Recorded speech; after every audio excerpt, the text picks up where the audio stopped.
একদা একটি ছোট্ট বিড়াল, নাম তার চিকু। সে নদীর তীরে যখন হাঁটছিল তখন সে দেখতে পেল নদী থেকে উঠে আসলো দুইটি জলপরী।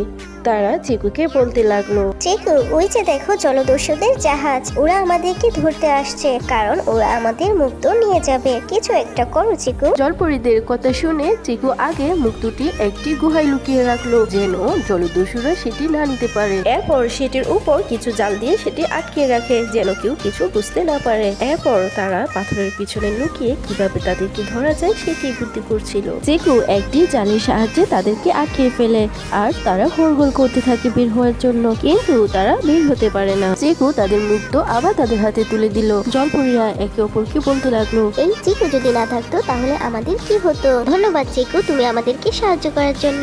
এরপর চিকু তাদেরকে বাই বলে সেখান থেকে চলে গেল। ছোট্ট বন্ধুরা, গল্পটি ভালো লাগলে ভিডিওতে লাইক করে চ্যানেলটিকে সাবস্ক্রাইব করে দিও।